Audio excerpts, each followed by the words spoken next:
Terima kasih kalau hari ini saya diberikan kesempatan, ruang, dan waktu untuk memaparkan bagian dari perjalanan pengalaman kehidupan saya. Namun jauh sebelumnya, terlebih dahulu saya panjatkan rasa hormat dan puji syukur kepada Tuhan yang Maha Pengasih dan Maha Penyayang.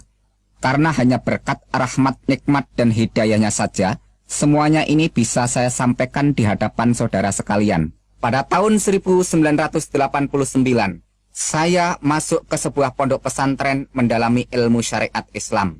Kemudian pada tahun 1992, saya pindah di pondok Thariqah untuk memperdalam ilmu kerohanian. Terus tahun 1996, saya memperdalam ilmu kegaiban di salah satu pulau yang dikenal cukup rawan dan menyeramkan. Akhirnya pada tahun 1997, saya mendapat tugas mengemban misi untuk mensiarkan agama Islam.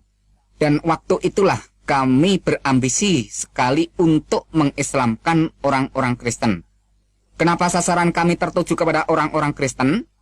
Sebab yang pertama, agama Kristen merupakan ancaman yang sangat membahayakan bagi kehidupan generasi Islam yang akan datang. Yang kedua, ajaran agama Kristen merupakan lawan bebuyutan yang terang-terangan bertentangan dan menjungkir balikan akidah iman orang Islam yang berasaskan ketauhidan atau keesaan Allah Subhanahu wa Ta'ala. Di manakah letak pertentangan dan di manakah letak kontradiksi pernyataan iman orang Islam dan iman orang Kristen?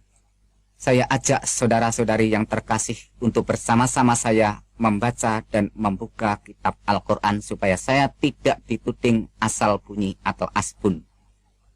Pertentangan yang pertama, masalah dogma Trinitas atau Tritunggal, yaitu Allah Bapa, Allah Anak, Allah Roh Kudus.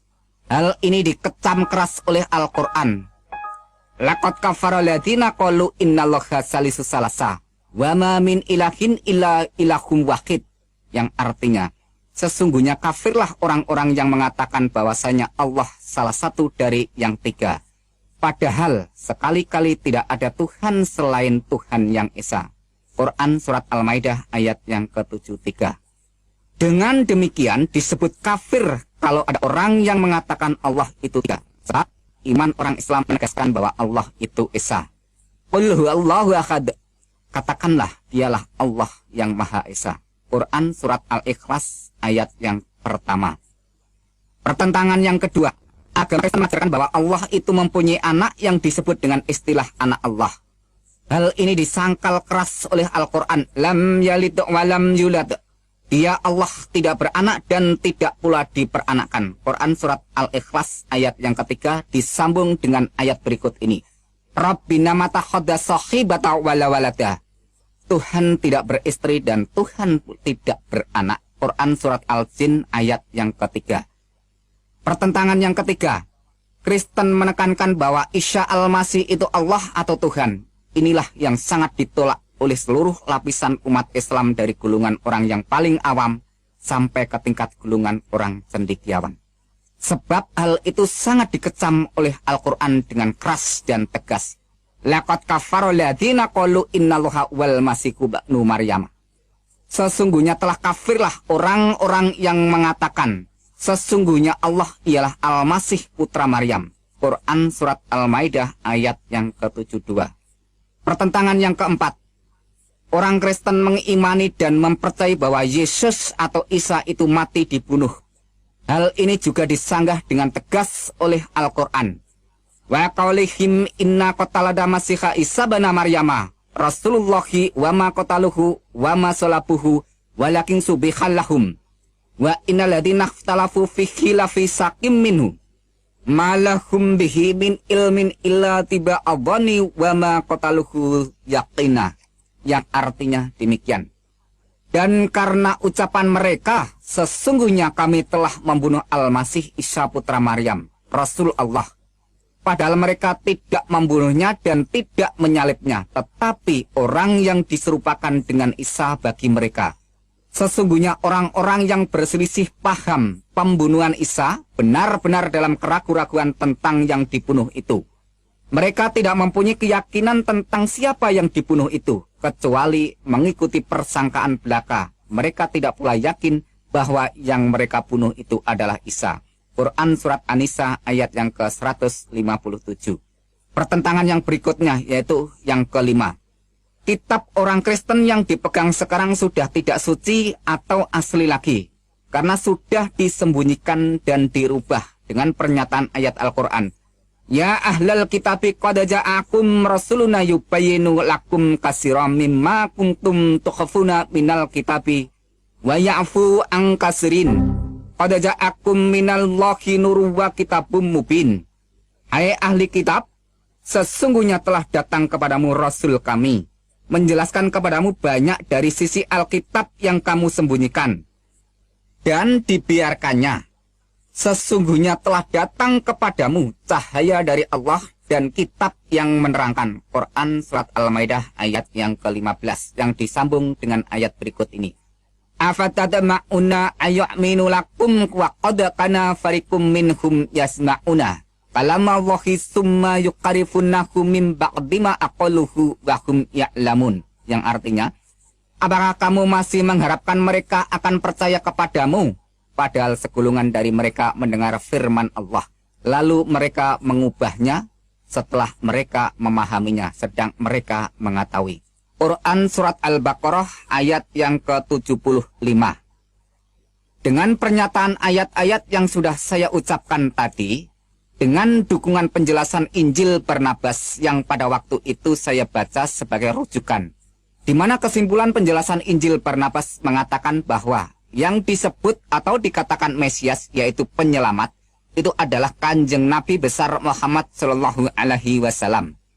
Melihat data-data yang cukup akurat dan kuat, maka dengan demikian orang Kristen telah distempel dengan label atau dicap dengan sebutan orang kafir. Mulai dari semua penjelasan pernyataan tadi, serta dengan sebuah pegangan keyakinan Al-Quran, Surat Al-Imran ayat 19, yang demikian bunyinya, Inna dina indallahi Islam. Sesungguhnya agama di sisi Allah hanyalah Islam. Dengan kata lain, hanya agama Islam yang diridhoi Allah. Hanya agama Islam yang dibenarkan Allah. Maka, semua agama selain Islam tidak benar. Dengan demikian, semua pengikut agama selain Islam orangnya disebut kafir. Melihat kenyataan seperti itulah saya merasa kasihan terhadap orang-orang yang memegang keyakinan ajaran iman kekristenan, yang menyembah Nabi Isa Al-Masih sebagai Allah yang Maha Pengasih, Allah yang Maha Pengampun dosa, Allah yang menyelamatkan umat manusia. Padahal ajaran agama Islam mengatakan Allah itu mukhalafatuhu lil khawadisi, yaitu wujudnya tidak serupa dengan makhluknya. Mengapa Isa Al-Masih dianggap sebagai Allah yang kelihatan? Sangat mengherankan. Sebodoh itukah semua orang Kristen? Begitu buta mata hati rohani semua umat Kristen di dunia ini. Sungguh kasihan benar kalau orang Kristen semua nanti mati dimasukkan ke penjara api neraka jahanam. Maka dari itu saya berambisi sekali untuk menjelaskan keimanan Islam kepada orang-orang Kristen supaya tidak menyimpang jauh imannya.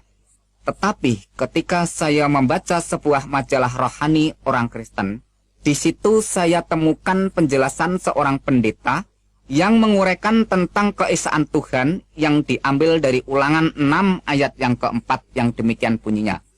Shema Yisrael Yahweh Elohinu Yahweh Echad, yang artinya, dengarlah hai orang Israel, Tuhan itu Allah kita, Tuhan itu Esa. Demikian waktu itu saya baca. Ternyata orang Kristen sendiri tidak mengimani bahwa Allah itu tiga. Tidak seperti yang saya bayangkan selama itu. Jadi sebelum saya pergi untuk mengislamkan orang Kristen, saya memutuskan terlebih dahulu untuk mempelajari tentang iman orang Kristen yang sebenarnya. Di awal tahun 1997 itulah, secepatnya saya melangkah keluar rumah, berangkat menuju ke salah satu daerah Jawa Tengah untuk syiar agama Islam, dengan sasaran langsung terjun campur dan berbaur ke rumah orang Kristen untuk mendialogkan keyakinan, keimanan, dan kebenaran ilahi yang hakiki. Setiap hari saya beradu argumentasi, bahkan sampai berbulan-bulan saya perdebatkan dengan orang-orang Kristen yang sudah belajar di meja teologia, maupun yang sudah menyandang gelar STH sampai MTH. Tapi, tak satu pun orang Kristen pada waktu itu yang sanggup menyanggah dan menggoyahkan keyakinan Islam saya. Bahkan seringkali saya serang dengan bermacam-macam pertanyaan yang membuat mereka geleputan dan keteteran di dalam memberikan jawaban yang selalu berputar-putar dan sangat menyimpang dari sasaran kebenaran yang semakin membingungkan pikiran saya. Namun, sampai suatu hari saat saya habis sholat duhur, saya memonitor dan memantau dari kejauhan jalannya ibadah orang-orang Kristen. Saya berpikir lucu, aneh, sangat menggelikan pakai nyanyian-nyanyian, tepuk tangan, dan tangis-tangisan. Saya malah dibuat bertambah kebingungan bercampur keheranan dan penasaran. Setelah tangisnya pada reda, semua orang bergiliran mengucap syukur dengan suara yang keras. Di situ sungguh-sungguh saya perhatikan atas semua yang diucapkan dan kedengaran di dalam telinga saya, semua lafal kata yang diucapkan sama. Seingat saya demikian kata-kata bunyinya. Ya Tuhan, kami mengucap syukur atas kasih karunia keselamatan yang telah Tuhan anugerahkan kepada kami. Kata-kata inilah yang terus terngiang-ngiang siang dan malam di dalam telinga saya. Akhirnya menjadi bahan perenungan untuk pertimbangan dan perhatian. Di dalam perenungan, saya menemukan sebuah kesimpulan bahwa semua orang Kristen sudah menerima anugerah keselamatan. Sedangkan saya masih terus berdoa siang dan malam minta-minta untuk diberi keselamatan. Allahumma inni as'aluka selamatan fid dunya wal akhirah.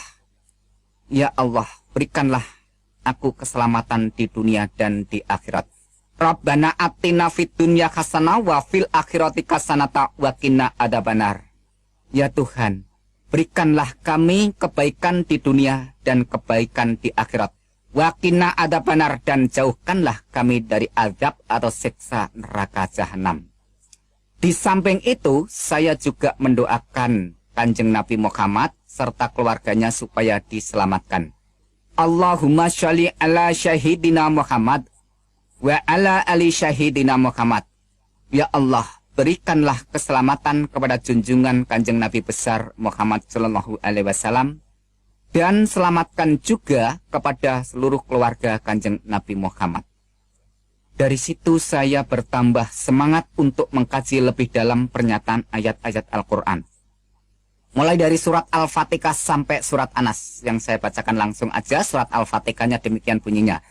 Bismillahirrahmanirrahim.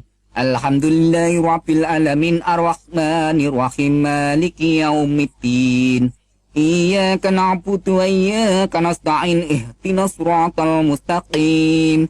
Siratal ladzina an'amta 'alaihim ghairil maghdubi 'alaihim waladdallin. Itu bunyi Al-Fatihah. Demikian bunyi surat Anas. Bismillahirrahmanirrahim. Qul a'udzu birabbin nas malikin nas ilahin nas min syarril waswasil khannas alladzi waswisu fi sudurin nas minal jinnati wan nas. Itu bunyi surat An-Nas. Nah, perlu saudara ketahui di mana penekanan surat Al-Fatihah terletak pada ayat yang kelima dan yang keenam, yang mana manusia diperintahkan untuk menyembah dan meminta pertolongan hanya kepada Allah saja, supaya manusia diberi hidayah atau petunjuk oleh Allah, jalan yang lurus. Iyyaka na'budu wa iyyaka nasta'in ihdinas siratal mustaqim. Iyyaka na'budu wa iyyaka nasta'in. Hanya kepadamulah kami menyembah dan hanya kepadamulah kami mohon pertolongan. Pertolongan apakah yang saya minta ini? Ihdinas siratal mustaqim. Tunjukilah kami ke jalan yang lurus. Di manakah jawaban mengenai tentang permohonan atau permintaan supaya saya diberi petunjuk jalan yang lurus itu? Maka pada waktu itu saya buka-buka pernyataan ayat-ayat Al-Quran. Dan akhirnya saya temukan jawaban permohonan saya mengenai tentang permintaan diberi jalan yang lurus. Wa innahu la'ilmu lisya'ati fala tamtaruna biha wa tabi'uni hadha siratum mustaqim. Wa innahu la'ilmu lisya'ati. Dan sesungguhnya Isa benar-benar memberikan pengetahuan tentang hari kiamat. Fala tantaruna biha, dan jangan ragu-ragu tentang hari kiamat itu. Wa tabi'uni hadha siratum mustaqim. Dan ikutlah aku, inilah jalan yang lurus. Itu artinya, yaitu di dalam surat Az-Zukhruf ayat yang ke-61. Jadi jawaban yang saya mohon terletak di sini bahwa saya minta diberi petunjuk jalan yang lurus. Ihdinas siratal mustaqim. Tunjukilah kami ke jalan yang lurus. Dijawab oleh Allah dalam pernyataan surat Al-Zukhruf ayat yang ke-61 yang berbunyi, Wattabi'uni hadas siratum mustaqim. Ikutlah aku, inilah jalan yang lurus. Ya, Allah sudah memberikan jawaban kepada saya untuk memberikan petunjuk jalan yang lurus, yaitu ikutlah aku, inilah jalan yang lurus. Wattabi'uni hadas siratum mustaqim. Tapi yang menjadikan suatu perenungan dan menjadikan suatu penekanan untuk saya pertimbangkan dalam pernyataan ayat ini, yaitu kata-kata wa innahu la ilmu lisya'at. Dan sesungguhnya Isa itu benar-benar memberikan pengetahuan tentang hari kiamat. Sungguh ini menjadikan suatu perenungan bagi saya. Siapa sebenarnya Isa itu? Menurut laporan Al-Quran diterangkan bahwa Isa itu benar-benar memberi pengetahuan tentang hari kiamat. Padahal kalau menurut pernyataan surat Al-Luqman ayat yang ke-34 demikian bunyinya. Innallaha indahu ilmu lisya'ati wa nudazzilu ghais, yang artinya sesungguhnya Allah hanya pada sisinya sajalah pengetahuan hari kiamat itu. Dengan kata lain bahwa pengetahuan tentang hari kiamat itu hanya Allah yang mengetahui. Dengan lain kata, hanya Allah yang tahu tentang hari kiamat. Tetapi mengapa Isa juga mengetahui tentang hari kiamat? Pada saat itu saya bertanya-tanya, lalu siapakah sebenarnya sosok manusia yang bernama Isa Al-Masih itu? Akhirnya terus saya buka-buka ayat Al-Quran, sebenarnya siapa Isa Al-Masih itu? Dan akhirnya saya temukan jawabannya dalam surat Al-Imran ayat yang ke-45 yang demikian bunyinya. Isqalatil malaikatu ya Maryamu innallaha yubasyiruki bi kalimatin min husmuhul masiku Isa banu Maryama wajihan fit dunya wal akhirah wa minal muqarrabin. Isqalatil malaikatu, ketika malaikat berkata kepada siapa? Ya Maryam, hai Maryam. Apa perkataannya malaikat ini kepada Maryam? Innallaha yubasyiruki. Sesungguhnya Allah memberikan kegembiraan dalam apa yang diberikan kepada Allah ini. Bi kalimatin minhus, dengan kalimat yang darinya. Min husmuhul masihu Isa banu Maryama, namanya Al-Masih Isa putra Maryam. Wajihang fit dunya wal akhirah, yang terkemuka di dunia dan di akhirat. Wa minal muqarrabin, dan yang terdekat dengan Tuhan. Wah, ini merupakan suatu perenungan tersendiri pada waktu itu. Dimana kalau saudara ketahui dan saya jelaskan bahwa yang menurut laporan malaikat ini memberikan pernyataan bahwa Maria diberi kabar kegembiraan oleh Allah. Dan apa bentuk kegembiraan itu? Yaitu bi kalimatin, yaitu dengan kalam, dengan firman atau dengan sabdanya Allah itu. Dengan kata lain bahwa Maria ini mendapat kabar gembira berupa kalamnya Allah. Maka saya renungkan pada waktu itu, kalau begitu yang dikandung Maria itu adalah kalamnya Allah, firmannya Allah. Maka dengan kata lain bahwa kalam yang ada di dalam gua Garbo maupun di dalam kandungan Maria yang menjadi manusia, lahir itulah yang disebut sebagai Mesias atau penyelamat. Dengan kata lain saya jelaskan sekalian bahwa kalam yang menjelma menjadi manusia atau kalam yang menjadi manusia itu melakukan karya penyelamatan, maka dia disebut Al-Masih. Karena dia sebagai penyelamat, maka dia disebut dengan kata lain terkemuka di dunia dan di akhirat. Itulah yang saya renungkan pada waktu itu. Akhirnya saya terus bertanya-tanya, sebenarnya siapakah Isa ini? Kalau menurut keterangan dan menurut pengakuan setiap orang percaya maupun orang yang beragama apa saja bahwa hanya Allah lah yang mempunyai kedudukan kehormatan tertinggi di dunia dan di akhirat. Orang yang mempunyai kekuasaan terkemuka di dunia dan di akhirat itu hanya Allah. Tetapi kenapa Isa ini dinyatakan dan dilaporkan serta disaksikan bahwa Isa itu punya kedudukan terkemuka di dunia dan di akhirat? Padahal menurut pernyataan ayat Al-Quran yang jumlahnya ribuan itu, tidak ada seorang nabi pun atau rasul pun bahkan sampai malaikat pun dinyatakan oleh Al-Quran terkemuka di dunia dan di akhirat, kecuali hanya Isa Al-Masih putra Maryam. Siapakah sebenarnya Isa ini? Akhirnya saya buka-buka terus dan akhirnya saya temukan jawabannya di dalam surat An-Nisa ayat 171 yang saya ambil poinnya saja.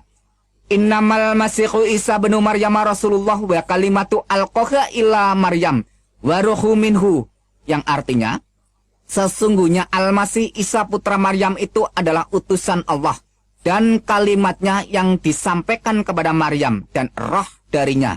Di sini ada kata-kata sesungguhnya Al-Masih Isa putra Maryam itu adalah utusan Allah. Pengertian utusan Allah setelah saya renungkan dengan penerangan firman Tuhan, maka kata utusan ini adalah kalam yang menjadi manusia atau firman yang menjadi manusia, melakukan karya penyelamatan, menyelamatkan umat manusia, maka itu disebut istilah utusan. Maka dengan kata lain bahwa firman yang menjadi manusia melakukan karya penyelamatan atau penebusan atau pembebasan supaya manusia itu tidak masuk neraka, maka dia disebut utusan Allah. Dengan kata lain bahwa pribadi sosok oknum Isa Al-Masih itulah yang dijadikan alat oleh Allah untuk melakukan karya penyelamatan. Maka dengan demikian Isa disebut utusan Allah. Dan di situ diterangkan juga bahwa dia adalah kalamnya atau kalimat Allah dan roh dari Allah itu sendiri. Maka kalau kita renungkan dengan dalam-dalam bahwa Isa Al-Masih yang ada di dalam kandungan Maryam itu adalah rohnya Allah atau kalamnya Allah. Jadi bukan hasil hubungan dari siapapun, melainkan langsung dinyatakan oleh Al-Quran bahwa Isa itu adalah kalamnya Allah dan rohnya Allah. Kalau kita lihat lebih dalam bahwa semua manusia mulai dari Adam dan sampai sekarang dan seterusnya, bahwa semuanya itu dijadikan dari tanah atau bahasa Arabnya syol-syol. Maka lain dengan pernyataan Al-Quran mengenai tentang Isa Al-Masih ini, yaitu terjadi atau muncul dengan pernyataan kalam maupun rohnya Allah. Maka dengan demikian terus saya renungkan lebih dalam. Dari situ bisa saya simpulkan bahwa ayat di atas tadi yang saya bacakan menyatakan bahwa Isa Al-Masih itu utusan Allah. Isa Al-Masih itu firman Allah. Isa Al-Masih itu roh Allah. Ayat itu juga didukung hadis Sahih Bukhari nomor 1496. Dan hadis Anas bin Malik halaman 72 yang demikian bunyinya. Isa fa'inahu Rasulullah wa kalimatuh. Isa itu sesungguhnya roh Allah dan kalam Allah. Wah, Isa itu adalah roh Allah dan kalam Allah.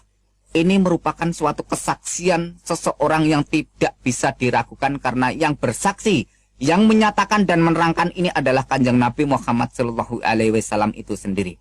Oleh sebab itu terus saya renung-renungkan. Dan di samping itu, saya juga membaca pernyataan hadis Sahih Muslim dan hadis Sahih Bukhari yang mengatakan demikian. Walladzi nafsi biyadihi la yusikana ayang dilafikum mubnu Maryam haqqam muksiton. Demi Allah yang jiwaku di tangannya, kata Muhammad. Sesungguhnya telah dekat masanya Isa anak Maryam akan turun di tengah-tengah kamu.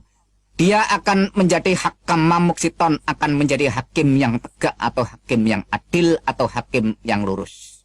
Yaitu bisa saudara baca di hadis Sahih Muslim nomor 127 atau hadis Sahih Bukhari nomor 1090.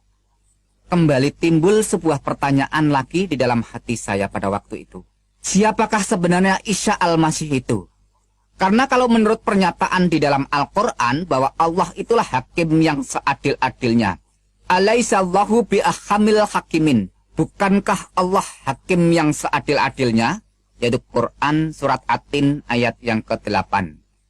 Mengapa Isa Al-Masih dinyatakan dan disaksikan baik itu Al-Quran maupun Kanjeng Nabi Muhammad sendiri sebagai hakim yang seadil-adilnya? Dengan demikian, kalau kita renungkan, tidak ada seorang nabi, rasul, bahkan malaikat pun yang dinyatakan oleh Al-Quran maupun disaksikan oleh Kanjeng Nabi sebagai hakim yang adil kecuali Isa Al-Masih putra Maryam. Ya, kalau kita renungkan dan kita hayati dari awal sampai akhir bahwa Isa Al-Masih itu adalah Roh Allah, Kalam Allah. Isa Al-Masih itu adalah terkemuka di dunia dan di akhirat. Isa Al-Masih itu adalah hakim yang adil. Dan Isa Al-Masih itu mengetahui tentang hari kiamat.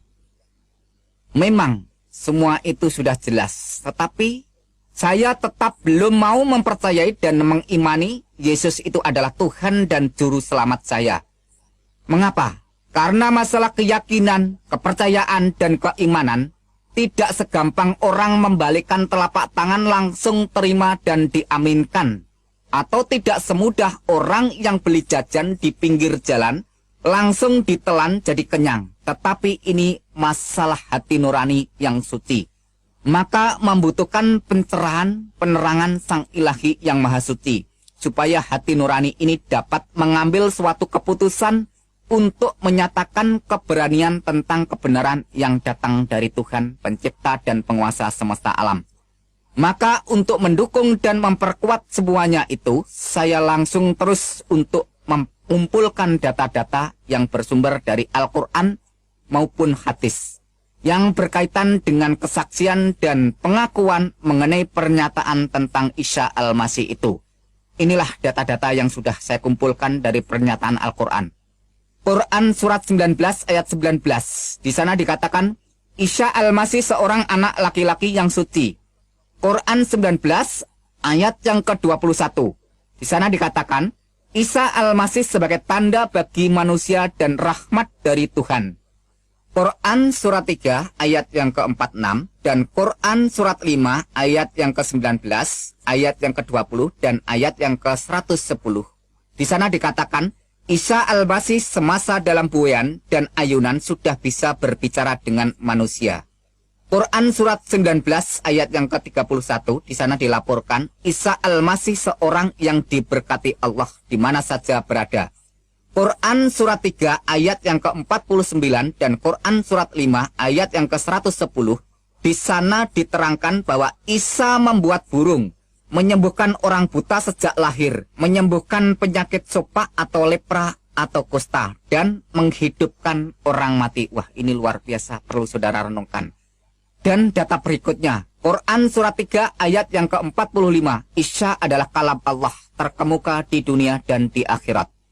Quran surat 4 ayat 171, Isa Al-Masih utusan Allah, kalam Allah dan roh Allah.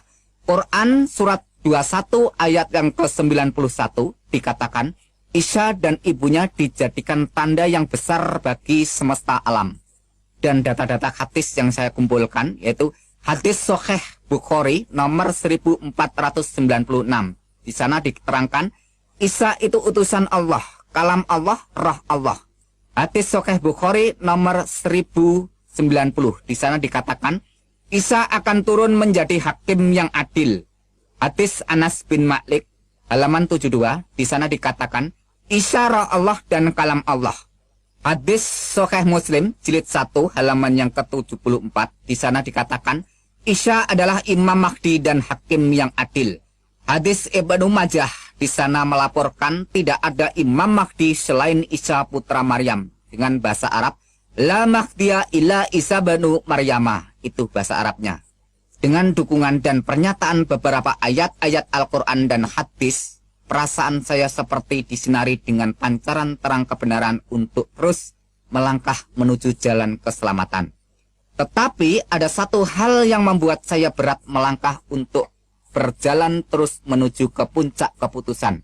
Apa itu? Yaitu masalah amal yang selama ini sudah saya kumpulkan sejak dari awal dengan jerih payah ibadah yang melelahkan dan memakan kurun waktu yang cukup panjang. Sebab menurut ajaran agama Islam, apabila orang itu sudah murtad atau keluar dari agama Islam, segala amal ibadahnya akan musnah terhapus. Padahal bekal untuk menuju kehidupan kekal harus disertai dengan banyak amal.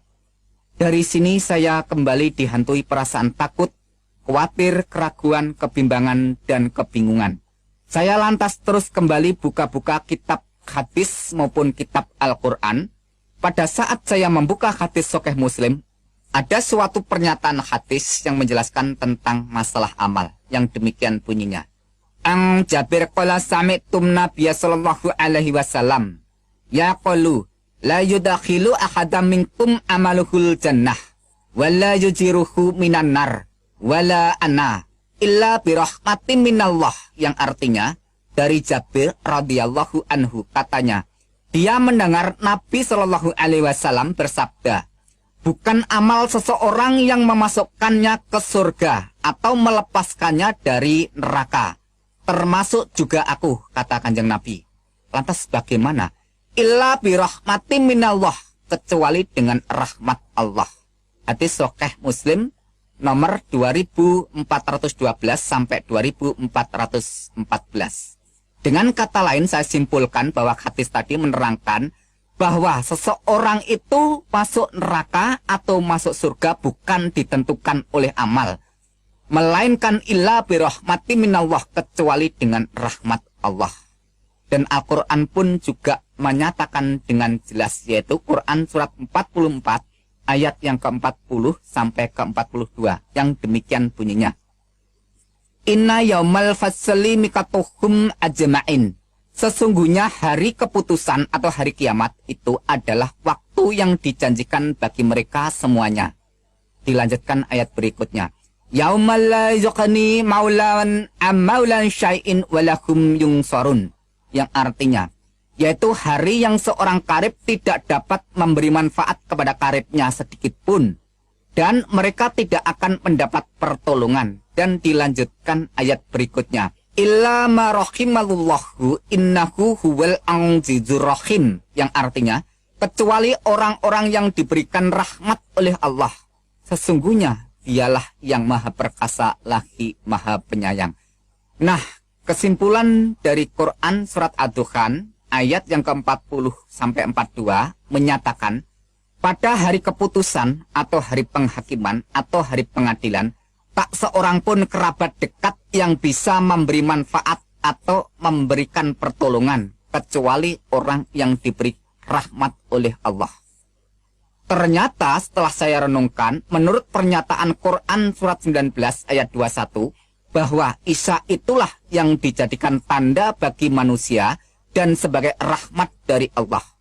Qala kadzalika qala rabbuka huwa alayya hayyinun walinaj'alahu ayatalin nas wa rahmatan minanna wa kana amran maqdiyah, yang artinya Jibril berkata, demikianlah Tuhanmu berfirman, hal itu adalah mudah bagiku, dan agar dapat kami menjadikan suatu tanda bagi manusia dan sebagai rahmat dari kami, dan hal itu adalah suatu perkara yang sudah diputuskannya.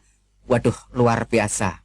Akhirnya sudah tidak saya ragukan lagi, sudah saya tidak bimbangkan lagi mengenai tentang pernyataan ayat-ayat Al-Quran maupun hadis yang menerangkan atau menyaksikan atau melaporkan siapakah sebenarnya Isa Al-Masih itu. Maka di tahun 1997 itu pun secepatnya saya mengambil keputusan dengan tegas menyatakan iman bahwa Yesus Kristus itu adalah benar-benar Tuhan dan Juru Selamat saya secara pribadi, serta Tuhan dan Juru Selamat seluruh umat manusia. Dengan demikian, segeralah saya minta dibaptis sebagai tanda pertobatan dan pengakuan iman saya menjadi pengikut Yesus Kristus. Sekarang resmilah saya menjadi pengikut Yesus Kristus. Perasaan senang dan tenang selalu mengalir di dalam iman dan rohani saya. Sebab Al-Quran pun juga mengakui, Itzqalallahu ya Isa ini mutawafika warafi'uka ilayya wa mutahhiruka minal ladina kafaru wa ja'ilul ladina tabaqafaqal ladina kafaru illa yaumil qiyamah, yang artinya ketika Allah berfirman, hai Isa, Sesungguhnya aku akan menyampaikan kamu kepada akhir ajalmu, dan mengangkat kamu kepadaku serta membersihkan kamu dari orang-orang kafir, dan menjadikan orang-orang yang mengikuti kamu di atas orang-orang kafir hingga hari kiamat. Ini saya renungkan bahwa pengikutnya Isa itu menurut laporan dan keterangan Al-Quran surat Al-Imran ayat yang ke-55 memberikan pernyataan bahwa pengikut Isa Al-Masih itu diberi kedudukan dan status kehormatan di atas orang-orang kafir. Atau dengan kata lain, di atas orang-orang yang tidak percaya. Dengan demikian, pengikut Nabi Isa, pengikut Isa Al-Masih, itu menurut laporan Al-Quran tadi, bahwa pengikutnya dimuliakan, ditinggikan kedudukannya di atas orang-orang kafir. Jelas dan singkatnya bahwa pengikut Isa Al-Masih itu dimuliakan di atas orang-orang yang tidak percaya. Sampai kapankah pernyataan ini? Menurut ayat berikutnya dijelaskan, illa yaumil kiamah, sampai hari kiamat. Jadi perlu saudara ketahui bahwa sampai saat ini belum terjadi hari kiamat. Maka dengan demikian, siapa saja yang mau percaya dan mau menjadi pengikut Isa Al-Masih dinyatakan oleh Al-Quran dimuliakan di atas orang-orang kafir. Maka dengan pernyataan ayat-ayat Al-Quran dan penjelasan hadis itu, iman saya sebagai pengikut Yesus Kristus semakin dikuatkan dan mantap. Sebab masalah keselamatan, kalau sampai ditunda-tunda hingga ajal tiba, akibatnya akan fatal dan gagal total, sampai kekal. Sesal dan kesal tiada artinya karena sudah tidak ada jalan keluarnya. Karena itu saya cepat-cepat bertobat sebelum terlambat. Sebab Al-Quran sendiri sudah mengingatkan semua orang dengan tegas dan keras. Wa iminkum ila wariduha kana ala rabbika katman magdiya. Dan tidak seorang pun daripadamu melainkan mendatangi neraka. Hal itu bagi Tuhanmu adalah suatu kepastian yang sudah ditetapkan. Quran surat 19 ayat yang ke-71. Bisa saudara baca di dalam tafsir Al-Azhar oleh Profesor Dr. Hamka. Di sana ditegaskan dengan jelas bahwa semua orang masuk neraka, tidak pandang bulu dia berbuat baik atau berbuat jahat. Semuanya dinyatakan masuk neraka. Nah, kenapa semua orang masuk neraka? Karena ada ayat Al-Quran yang berbunyi demikian. Innahu mayati rabbahu mujrimang fa innalahu jahannam la yamutu fiha wala yahya. Yang artinya, sesungguhnya barang siapa datang kepada Tuhannya dalam keadaan berdosa, maka sesungguhnya baginya neraka jahanam. Ia tidak mati di dalamnya dan tidak hidup. Yaitu Quran surat 20 ayat yang ke-74. Nah, dengan kata lain bahwa setiap orang itu kalau ada dosa menghadap Tuhan, maka baginya adalah neraka jahanam. Di sana tidak diterangkan dosa besar atau kecil, berat atau ringan, asal manusia itu sudah berbuat dosa, maka akibatnya adalah neraka jahanam kalau sampai datang di hadapan Tuhan. Setelah saya pelajari di dalam Alkitab bahwa Yesus itu mati untuk menanggung dosa umat manusia. Dan di situ setelah 3 hari bangkit kembali. Maka dengan demikian Yesus Kristus memberikan pernyataan, man amana wa atamada khalas wa ma lam yu'miyudan. Barang siapa yang percaya dan dibaptis diselamatkan. Tetapi barang siapa yang tidak percaya akan dihukum. Jadi jelasnya bahwa Yesus mati itu untuk menebus dosa umat manusia. Tetapi yang menjadikan suatu perenungan bahwa selama itu saya tidak mengakui kalau Isa atau Yesus itu mati. Namun setelah saya renungkan kembali dalam pernyataan Al-Quran bahwa Isa itu benar-benar lahir, benar-benar mati, dan benar-benar bangkit.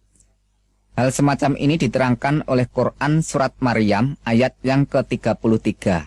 Yang di sana langsung saya terjemahkan bahasa Indonesianya saja. Dan kesejahteraan semoga dilimpahkan kepadaku. Maksudnya adalah Isa Al-Masih. Pada hari aku dilahirkan, yaitu pada hari Isa Al-Masih dilahirkan. Pada hari aku meninggal, yaitu pada hari Isa Al-Masih meninggal. Dan pada hari aku dibangkitkan, yaitu pada hari Isa Al-Masih dibangkitkan, hidup kembali. Dengan kesimpulan kronologis ayat di atas, pertama, dilahirkan atau hidup, kedua, meninggal atau mati, ketiga, bangkit atau keluar dari kubur, dan keempat, hidup kembali, alias realita kenyataan bahwa yang hidup kembali setelah mengalami kematian itu bukan setan, bukan siluman, dan bukan tipuan, melainkan benar-benar Isa. Jadi yang jelas urut-urutannya, lahir, meninggal, bangkit, hidup kembali. Dan sekarang kita buka lagi Quran surat Al-Imran ayat yang ke-55. Kita ambil poinnya saja. Hai Isa, sesungguhnya aku akan menyampaikan kamu kepada akhir ajalmu dan mengangkat kamu kepadaku. Dengan kata lain, kesimpulannya, Allah akan menyampaikan ajal atau kematian Isa, dan Allah akan mengangkat Isa kepadanya. Jadi di sini juga jelas urut-urutannya. Mati, diangkat. Dengan kata lain, mati dulu baru diangkat. Jadi dengan jelas Al-Quran menyatakan bahwa Isa itu benar-benar mati dan benar-benar diangkat. Sesuai dengan pernyataan Alkitab itu sendiri bahwa Tuhan Yesus Kristus sadar benar-benar apa yang akan terjadi dan apa yang akan dialami pada dirinya. Ia telah mengatakan kepada para muridnya terlebih dahulu sebelum sesuatu terjadi. Maksudnya sebelum sesuatu itu dialami kematiannya. Menurut pernyataan Yesus Kristus, pada waktu itu mengajak para muridnya, demikian katanya. Sekarang kita pergi ke Yerusalem dan anak manusia akan diserahkan kepada imam-imam kepala dan ahli-ahli Taurat. Dan mereka akan menjatuhi dia hukuman mati. Dan mereka akan menyerahkan dia kepada bangsa-bangsa yang tidak mengenal Tuhan. Supaya ia diolok-olokkan, disesah, dan disalibkan. Dan pada hari yang ketiga, ia akan dibangkitkan. Matius 20, ayat yang ke-18 sampai 19. Singkatnya, Yesus tahu dan sadar benar hadir dan perannya di dunia ini menjadi korban atau penebus dosa umat manusia. Dirinya itulah korban yang sesungguhnya, bukannya korban binatang seperti kambing atau domba, lembu atau sapi. Itu sudah tidak ada gunanya, tidak ada artinya sama sekali. Makanya orang Kristen sekarang tidak perlu ikut-ikutan tata cara upacara penyembelian korban binatang semacam itu. Kalau ada orang Kristen sekarang masih ikut-ikutan hal semacam itu, berarti tidak menghargai dan menghormati bahkan menghina korban yang sejati Tuhan Yesus Kristus itu sendiri. Ingat pernyataan Tuhan Yesus Kristus dalam perjamuan malam. Ambillah, makanlah, inilah tubuhku. Minumlah kamu semua dari cawan ini, sebab inilah darahku. Darah perjanjian yang ditumpahkan bagi banyak orang untuk pengampunan dosa. Matius 26 ayat 26 sampai 28. Dengan demikian, percaya iman sepenuh kepada Tuhan Yesus Kristus, orang itu hidupnya dijamin dengan pasti masuk surga. Tidak ada istilah kata mudah-mudahan masuk surga. Kenapa demikian? Sebab Tuhan Yesus Kristus sudah membuktikan bahwa ia sekarang ada di surga. Bahwa ia sekarang berkuasa di surga. Inilah rahasia iman Kristen, kurban penyalipan, kematian, dan kebangkitan Tuhan Yesus Kristus. Kalau Yesus Kristus tidak bangkit hidup kembali, imannya orang Kristen mubazir sia-sia. Sebab mengimani pribadi dan ajarannya tapi tidak membuktikan apa-apa. Mengajar kebangkitan tapi dia sendiri tidak bangkit. Mengajar atau menawarkan orang masuk surga, dia sendiri tidak membuktikan naik ke surga. Kalau begitu, tidak ada bedanya dengan pemimpin-pemimpin agama lain. Tapi, syukurlah, semuanya itu telah dibuktikan dengan nyata oleh Yesus Kristus Tuhan dan Juru Selamat kita. Sebab, yang sangat penting telah kusampaikan kepadamu, yaitu apa yang telah kuterima sendiri bahwa Kristus telah mati karena dosa-dosa kita, sesuai dengan kitab suci. Sekarang bagaimana? Apakah saudara masih tidak percaya bahwa Yesus Kristus itu Tuhan? Baiklah, akan saya tunjukkan bukti yang bisa saudara lihat sendiri. Bukti bahwa Yesus itu Tuhan. Dia berjanji dengan pasti memasukkan semua orang ke surga yang percaya dan beriman kepadanya. Dan saudara ketahui sendiri, terbukti banyaknya orang bertobat dan beriman kepada Tuhan Yesus Kristus sejak dari zaman dulu hingga sekarang. Di antara salah satu sekian banyak orang adalah saya sendiri. Mungkin saudara berpikiran dengan berbagai macam penafsiran tentang diri saya pribadi. Ya, silahkan, itu sah-sah saja. Tapi perlu saudara ketahui dan saudara sadari bahwa orang-orang yang hidup di negara maju dan orang-orang yang hidup di negara modern itu adalah orang-orang yang ilmu pengetahuannya tinggi, orang-orang yang kaya, orang-orang yang terhormat, dan orang-orang yang terpandang. Tapi mengapa mereka semua itu mau percaya menyembah Yesus Kristus? Jawabnya sudah pasti jelas. Mereka itu semua tahu benar bahwa Yesus Kristus adalah Tuhan dan Juru Selamat seluruh umat manusia. Makanya mereka semua itu yang imannya sungguh-sungguh tidak akan pernah bisa digeser oleh keyakinan iman agama apapun. Sebab mereka semua mengetahui dan sadar benar bahwa hanya satu sosok pribadi saja yang bisa menyelamatkan orang dari siksa neraka, yaitu sosok pribadi yang berkuasa di surga dan di bumi. Siapakah dia? Yaitu Yesus Kristus yang adalah Tuhan dan Juru Selamat seluruh umat manusia yang percaya kepadanya. Jadi Tuhan Yesus Kristus itu bukan milik orang yang beragama Kristen saja, melainkan milik semua umat manusia yang percaya kepadanya. Bagaimana kalau ada orang yang nekat tetap tidak mau percaya? Apakah orang itu akan selamat? Dalam hal ini Tuhan Yesus Kristus menjawab dengan tegas, "Man amana wa atamada kholas wa ma lam yu'miyudan." Siapa yang beriman dan dibaptis selamat, dan siapa yang tidak percaya dihukum. Markus 16 ayat yang ke-16. Jadi masuk surga atau masuk neraka bukan berdasarkan orang itu sudah berbuat baik, melainkan tindakan dan tanggapan iman seseorang itu kepada sosok pribadi yang berkuasa di surga dan di bumi, yaitu Tuhan Yesus Kristus. Dan Tuhan Yesus Kristus terus mengingatkan kepada semua orang dengan menyatakan yang jelas. Karena itu aku tadi berkata kepadamu bahwa kamu akan mati dalam dosamu, yaitu kamu akan binasa dalam neraka karena keangkuhan dan kesombonganmu, yaitu tidak mau percaya kepadaku. Jika kamu tetap tidak percaya bahwa aku adalah Dia, yaitu penyelamat seluruh umat manusia, maka kamu akan tetap dimasukkan ke dalam neraka. Keterangan itu bisa saudara baca sendiri di dalam kitab Injil Yohanes pasal yang ke-8. Dengan demikian, kalau kita mau renungkan lebih dalam, nasib seseorang bergantung kepada Yesus Kristus yang adalah Tuhan dan Juru Selamat seluruh umat manusia.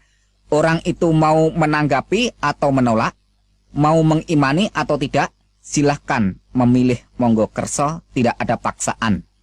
Memang Tuhan itu maha kuasa, tetapi kuasanya tidak untuk memaksa siapa saja sebelum saatnya tiba.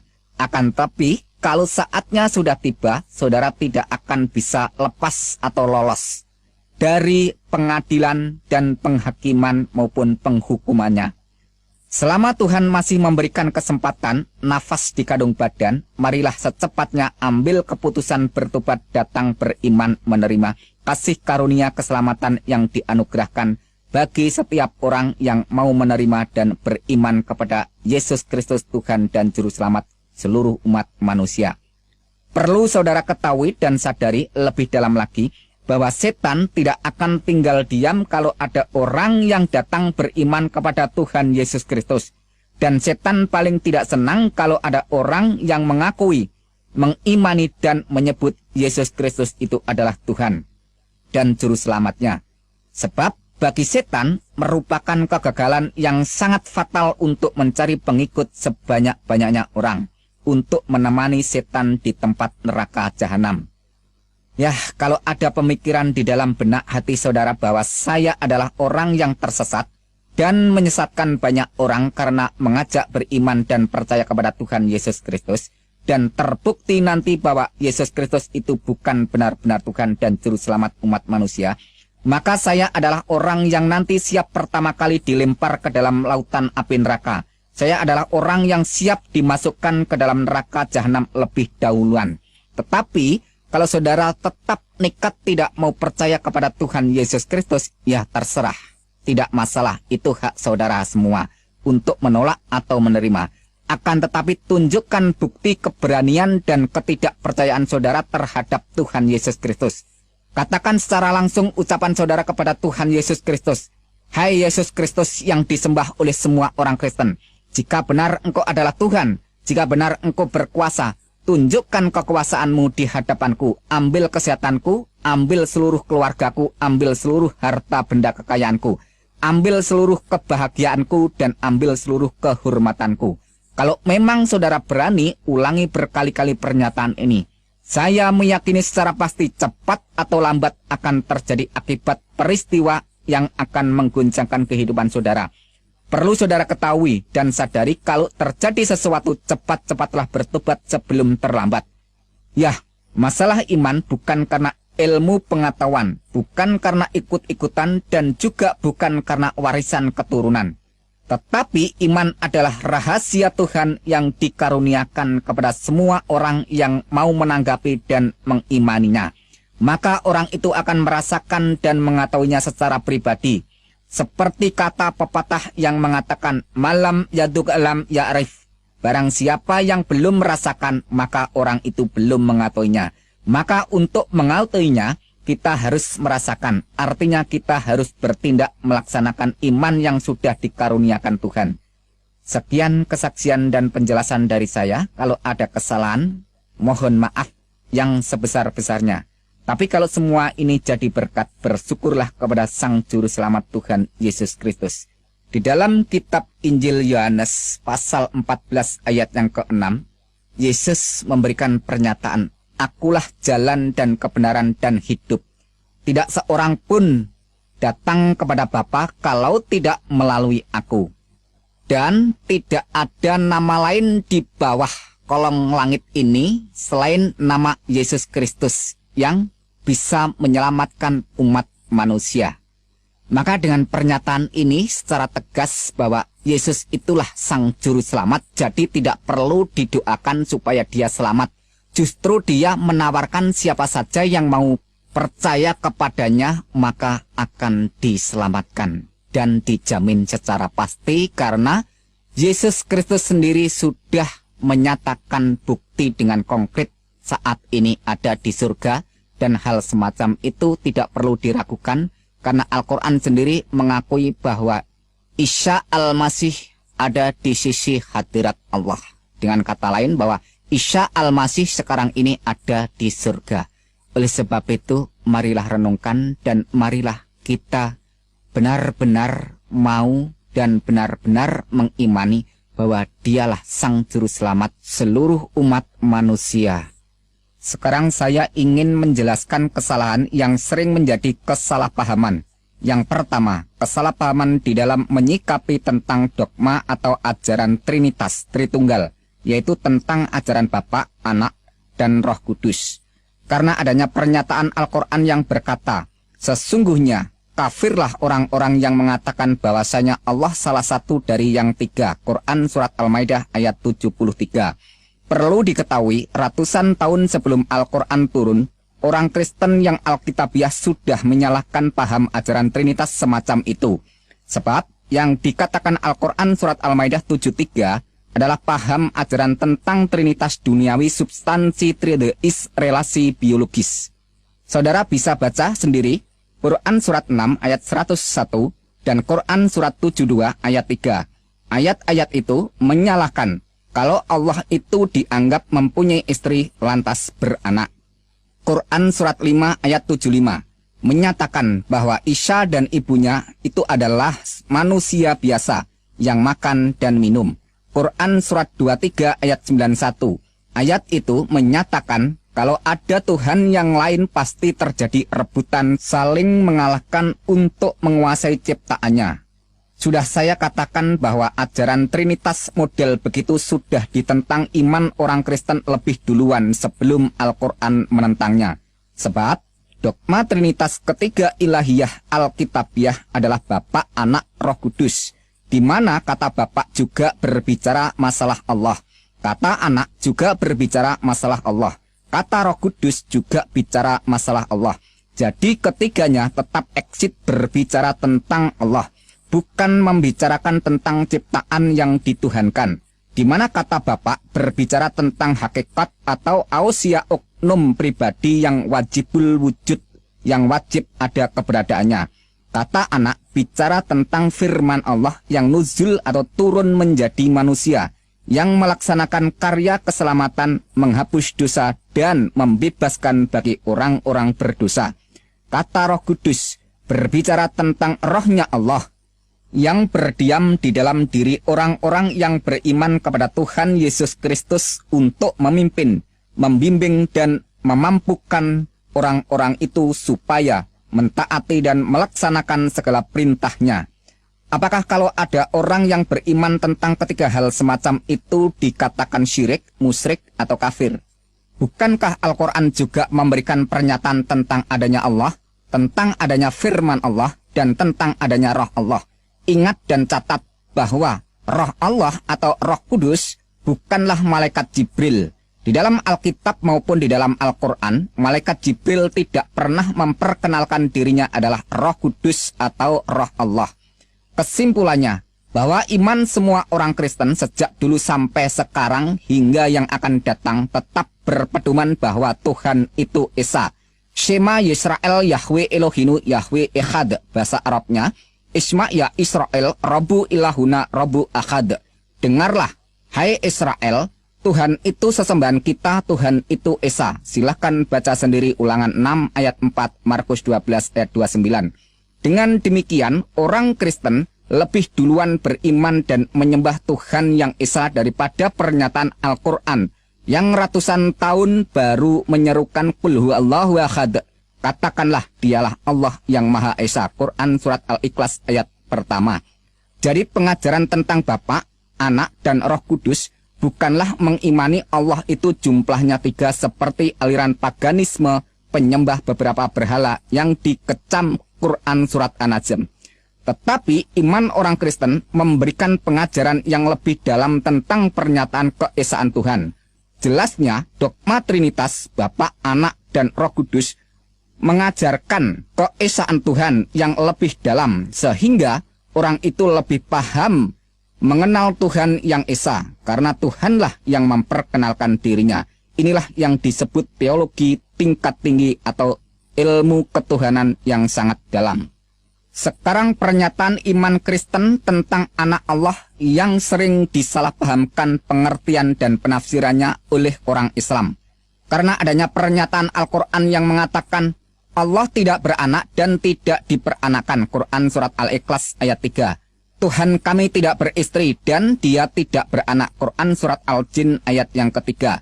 Bagaimana dia mempunyai anak padahal dia tidak mempunyai istri. Quran Surat Al-An'am ayat 101. Iman orang Kristen yang Alkitabiah lebih duluan menolak paham iman semacam itu. Di mana ayat-ayat Al-Quran tadi kalau saudara teliti kembali menolak pernyataan anak Allah dalam konteks jasmaniah. Pengajaran tentang anak Allah semacam itu akan membingungkan semua orang, bahkan Al-Quran sendiri ikut keheranan dengan bertanya, bagaimana dia mempunyai anak padahal dia tidak mempunyai istri. Quran Surat Al-An'am ayat 101. Jadi anggapan Al-Quran pengertian kata anak Allah adalah anak secara jasmaniah, yaitu anak yang lahir karena Allah itu beristri. Pernyataan semacam itu kalau ditujukan kepada iman orang Kristen salah total dan salah besar. Di mana kata anak Allah dalam Alkitab bukan dalam pengertian anak secara jasmaniah, tetapi total non-duniawiyah. Juga bukan dalam arti biologis jasmani, tetapi anak terjadi secara adikodrati maha supranatural, yaitu kejadian seorang manusia yang asal mulanya adalah kalam Allah yang masuk di dalam rahim kandungan Maryam. Silahkan baca dan teliti lebih jeli Quran Surat 3 ayat 45 dan Quran Surat 4 ayat 171. Isa Al-Masih itulah Satu-satunya manusia di dunia yang DNA-nya atau genetikanya langsung dari zat Allah, yaitu kalamnya Allah. Maka malaikat Jibril melaporkan bahwa dia adalah anak yang suci. Quran surat 19 ayat 19. Padahal di dunia ini tidak ada manusia yang suci. Kalau toh ada manusia yang suci, hakikatnya bukanlah suci tetapi disucikan. Jadi jelas sekali beda makna dan arti. Jelasnya bahwa Yesus Kristus itu bukan ciptaan, bukan dicipta. Dalam hakikatnya yang adalah kalam Allah. Ratusan tahun sebelum Al-Quran turun, kitab Injil melaporkan lebih duluan dengan pernyataannya bahwa pada mulanya adalah firman. Firman itu ada di dalam hakikat Allah dan firman itu adalah Allah.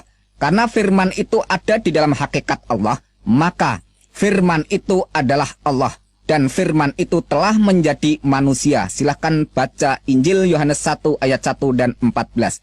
Jadi kalau Yesus Kristus itu disebut anak Allah, bukan karena Allah itu mempunyai anak secara jasmani yang lahir dari istri Allah. Tapi firman Allah yang menjadi manusia, itulah disebut anak Allah. Bagaimana dengan Adam? Adam manusia pertama yang dibuat atau dicipta Tuhan dari sol-sol, yaitu bahan bakunya dari unsur tanah.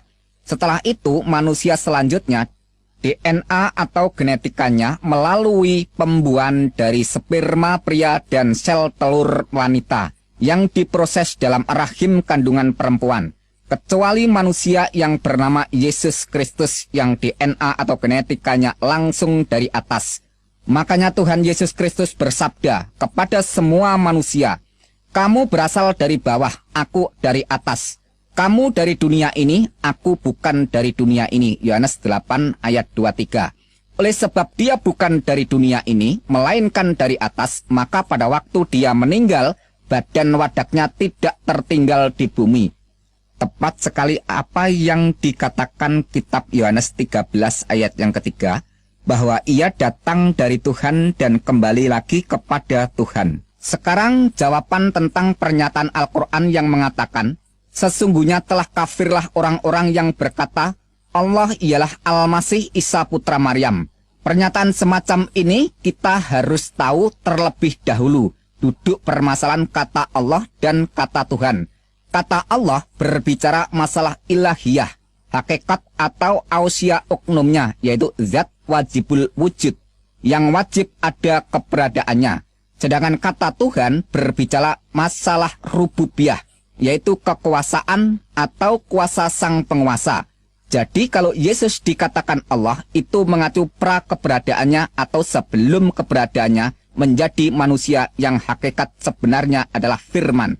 Karena dia itu hakikat yang sebenarnya adalah firman, maka sifatnya mukhallafatuhu lil khawadisi, yaitu tidak serupa dengan makhluk atau ciptaan. Kalau dia bukan ciptaan, lantas dia itu siapa?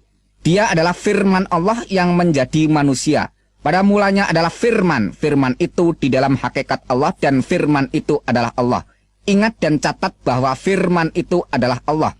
Lantas pernyataan ayat berikutnya menerangkan bahwa firman itu telah menjadi manusia. Yohanes 1 ayat 1 dan 14. Dan Quran surat 3 ayat 45, Quran surat 4 ayat 171, Al-Masih Isa putra Maryam itu adalah kalam Allah. Bahkan Rasulullah Muhammad SAW memberikan kesaksian bahwa Isa itu sesungguhnya roh Allah dan kalam Allah. Bisa saudara baca sendiri hadis Anas bin Malik dan hadis Sahih Bukhari 1496. Jadi jelas sekali baik Alkitab, Al-Quran dan hadis, ketiganya menyatakan bahwa Yesus Kristus atau Isa Al-Masih sebelum jadi manusia adalah kalam Allah. Sedangkan menurut kitab Injil Yohanes 1 ayat 1, firman Allah itu adalah Allah. Dan Yohanes 1 ayat 14 menerangkan bahwa firman itu telah menjadi manusia. Jadi Yesus Kristus disebut Allah karena dia adalah firman Allah. Sekarang kata Tuhan. Tuhan adalah kuasa atau kekuasaan sang penguasa. Seperti kalimat ini. Allahu Rabbul Alamin. Artinya Allah Tuhan alam semesta. Atau Allah adalah penguasa alam semesta. Jadi kata Tuhan itu berasal dari kata Rabb yang artinya penguasa. Sekarang hubungkan dengan pengakuan dan pernyataan Yesus Kristus. Kepadaku telah diberikan segala kuasa di surga dan di bumi. Jelasnya Yesus Kristus berkata, aku berkuasa di dunia dan di akhirat. Dan Al-Quran sendiri melaporkan bahwa Al-Masih Isa putra Maryam seorang terkemuka di dunia dan di akhirat. Quran surat 3 ayat 45. Dan Al-Quran banyak sekali melaporkan tentang kekuasaan Isa Al-Masih, di antaranya memberitahu tentang hari kiamat, menghidupkan orang mati, membuat burung dari tanah, menyembuhkan bermacam-macam penyakit yang parah. Dan masih banyak sekali Al-Quran melaporkan kuasa Isa yang melebihi seluruh para nabi dan seluruh para rasul mana saja. Silakan saudara baca, cek sendiri di dalam pernyataan ayat-ayat Al-Quran yang jumlahnya ribuan itu.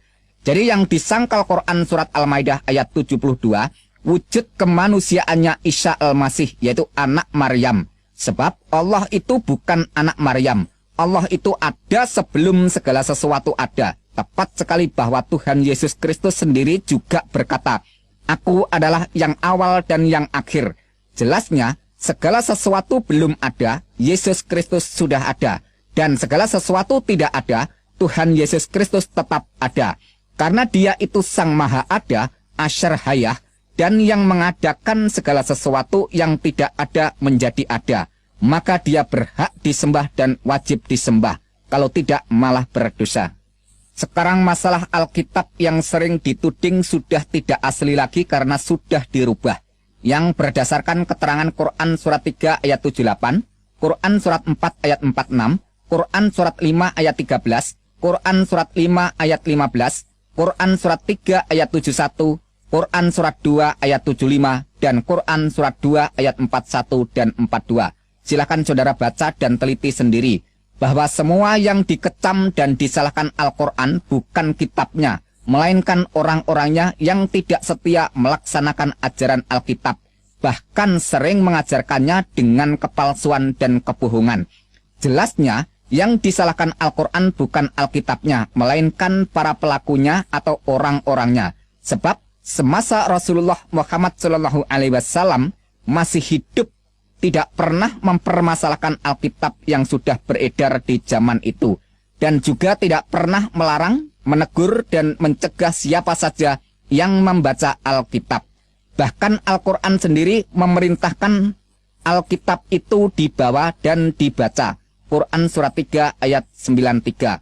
Pertanyaannya, kalau Alkitab itu sudah dirubah, mengapa Al-Quran malah menyuruh orang membawa dan membacanya? Seharusnya kan Alkitab itu jangan dibawa dan dibaca karena sudah dirubah. Kalau Alkitab itu sudah dirubah, kenapa Allah masih menyuruh Muhammad bertanya kepada orang-orang yang membaca Alkitab? Quran surat 10 ayat 94. Logikanya mestinya Allah harus melarang Muhammad jangan bertanya kepada mereka supaya tidak disesatkan karena kitabnya sudah dirubah.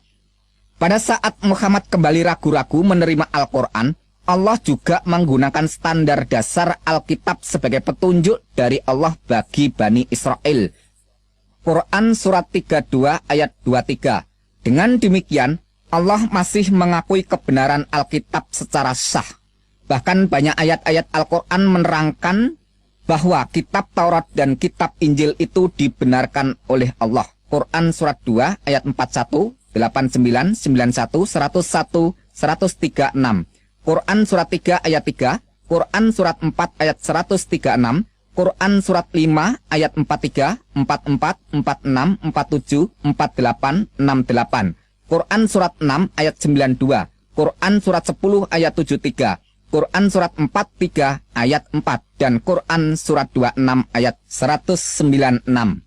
Kalau Alkitab itu sudah dirubah, mengapa Allah masih tetap menyuruh Muhammad untuk mengimani Alkitab? Quran surat 29 ayat 46. Pertanyaannya, mengapa Allah masih tetap menyuruh Muhammad untuk mengimani Alkitab? Buat apa kitab yang sudah dirubah itu diimani? Bahkan Allah mengatakan kepada ahli kitab, tidak dipandang beragama sedikit pun hingga menegakkan ajaran Taurat dan Injil.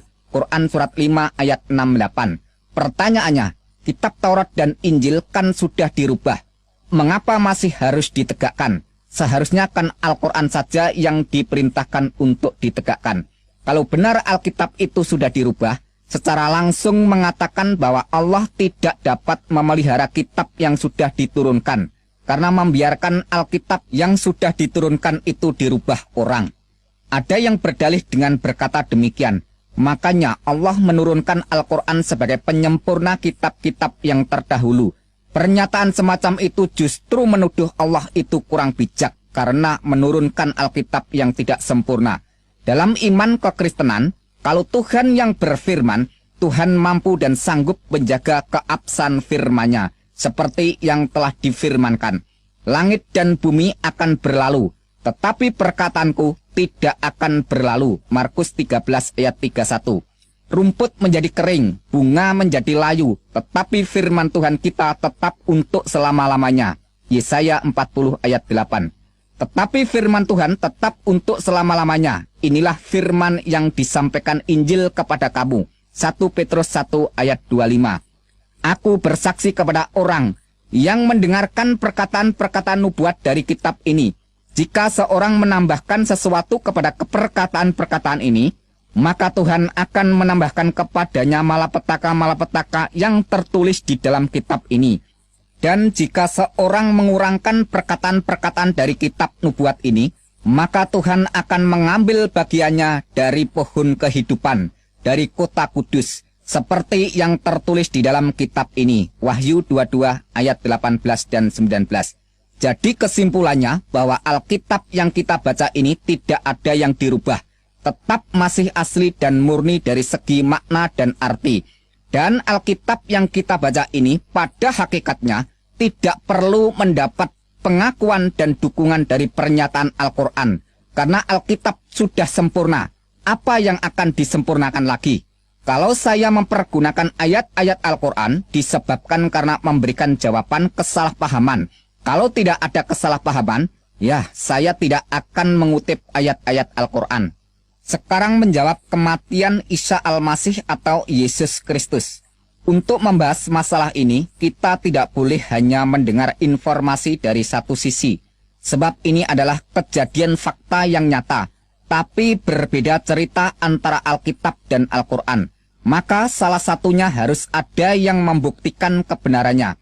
Quran surat 4 ayat 157 melaporkan bahwa Isa tidak dibunuh dan disalib, melainkan orang yang diserupakan Isa. Tapi di sisi lain, Quran surat 19 ayat 33 memuat pernyataan Isa yang berkata, dan kesejahteraan semoga dilimpahkan kepadaku pada hari aku dilahirkan, pada hari aku meninggal, dan pada hari aku dibangkitkan hidup kembali.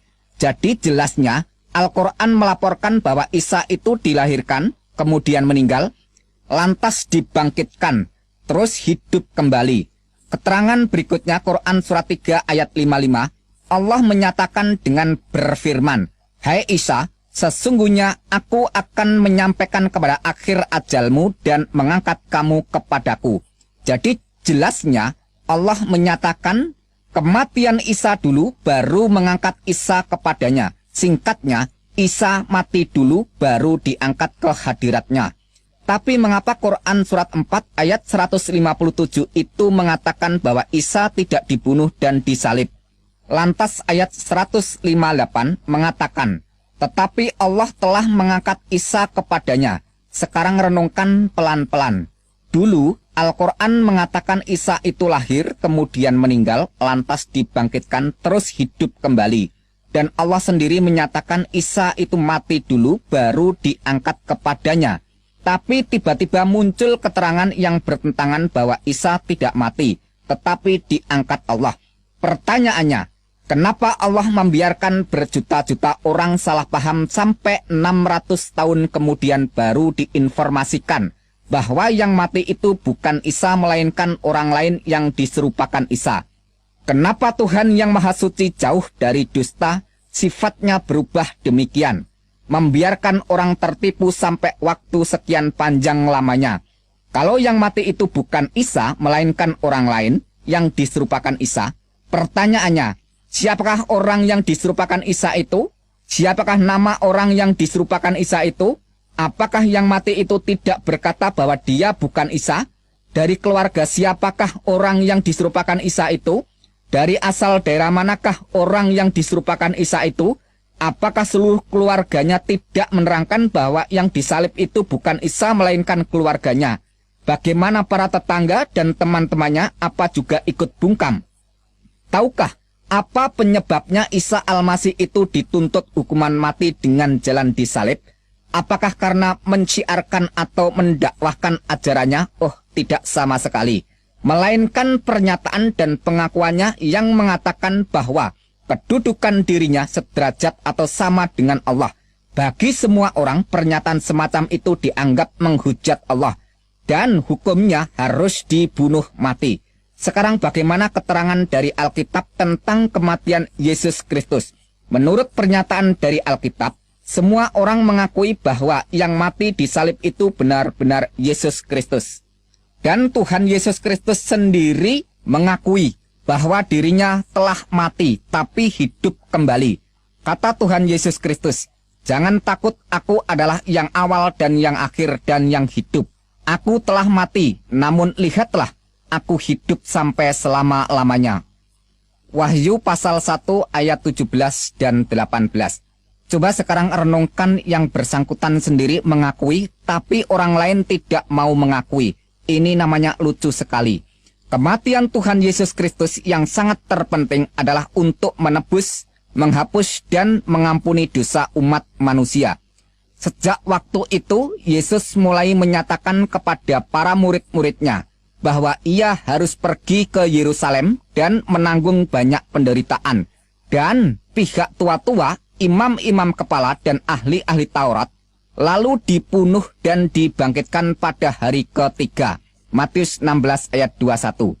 Dan Tuhan Yesus kembali mengulangi lagi pernyataannya itu di hadapan para murid-muridnya, serta mengajak mereka pergi ke Yerusalem. Sabdanya, "Sekarang kita pergi ke Yerusalem, dan anak manusia akan diserahkan kepada imam-imam kepala dan ahli-ahli Taurat, dan mereka akan menjatuhi dia hukuman mati, dan mereka akan menyerahkan dia kepada bangsa-bangsa yang tidak mengenal Tuhan, supaya ia diolok-olokkan, disesah dan disalibkan, dan pada hari yang ketiga ia akan dibangkitkan." Matius pasal 20 ayat 18 dan 19.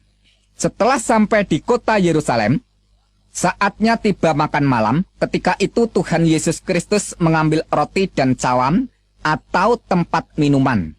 Sambil menyodorkan makanan dan minuman, Tuhan Yesus Kristus berkata kepada para muridnya, "Ambillah, makanlah, inilah tubuhku.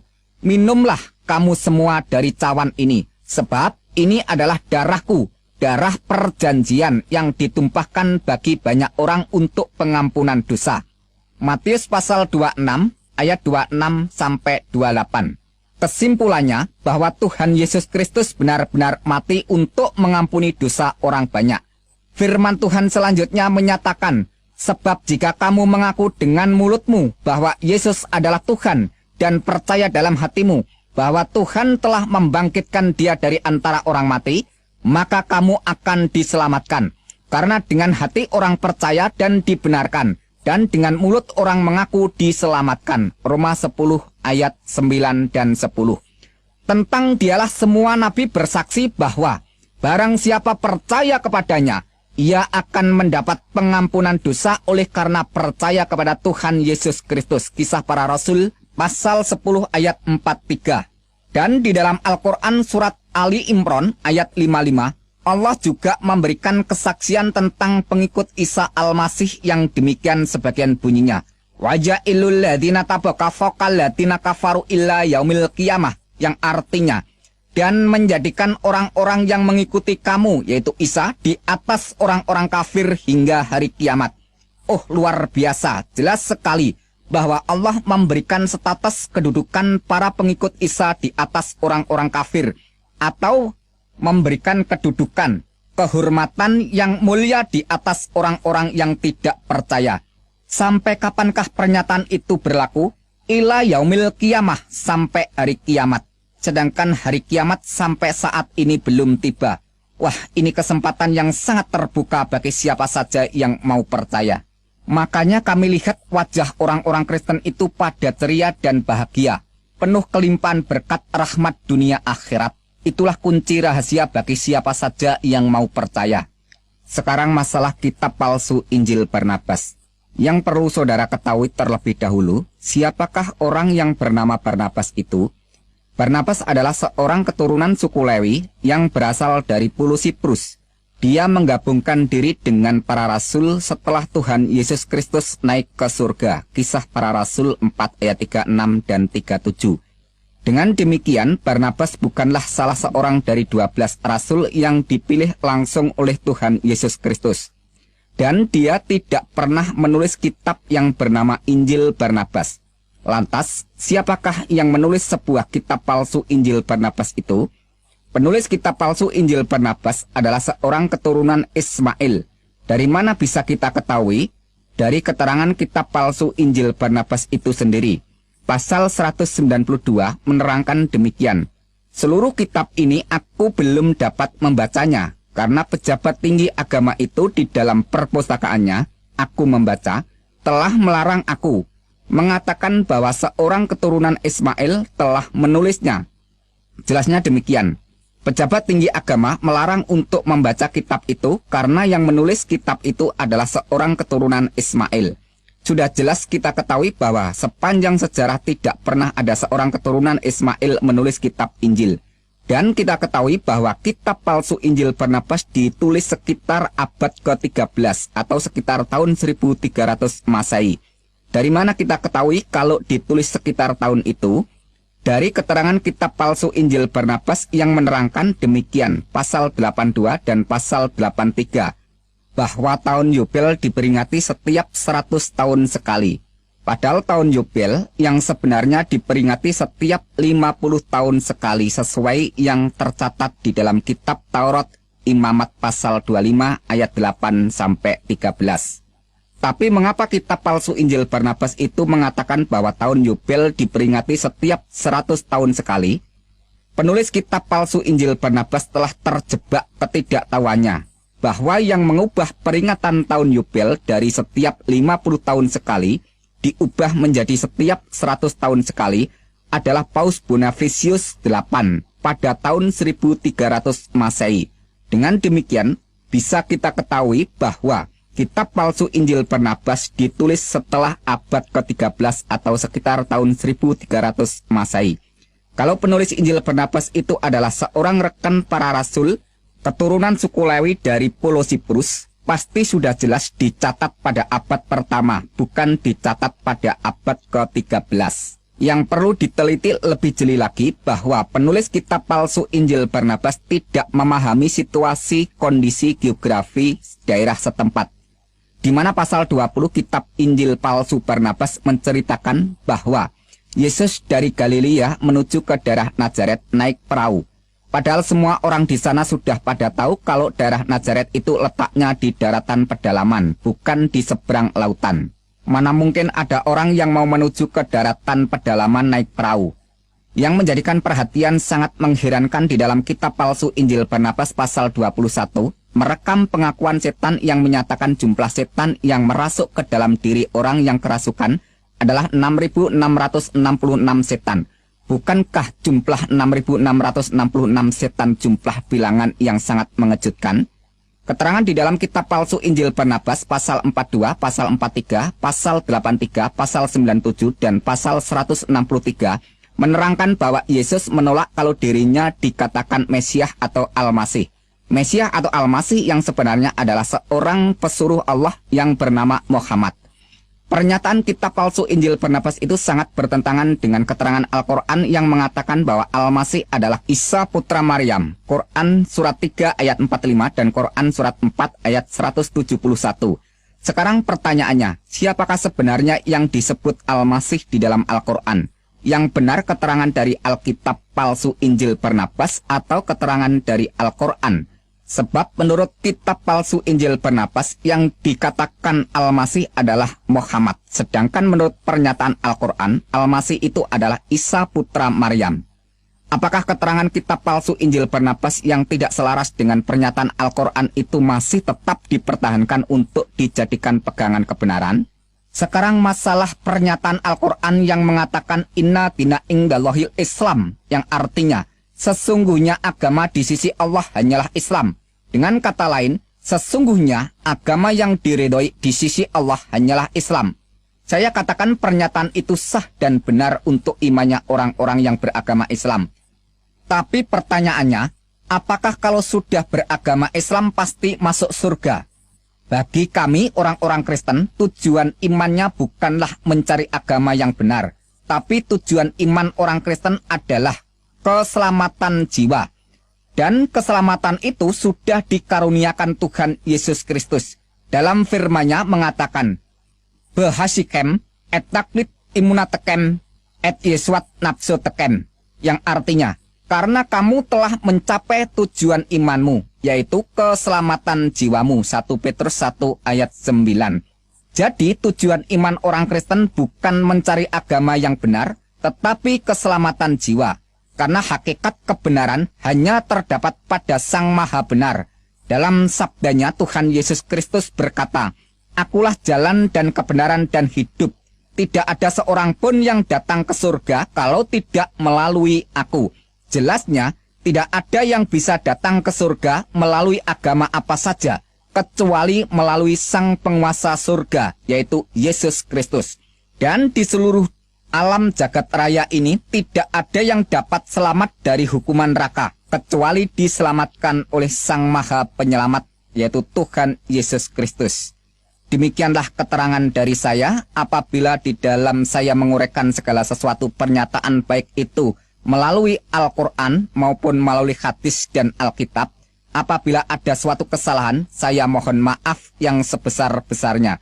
Tetapi kalau semuanya ini menjadi berkat, mengucap syukurlah kepada Sang Juru Selamat, yaitu Tuhan Yesus Kristus.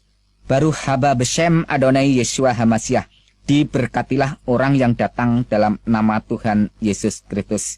Haleluya. Amin.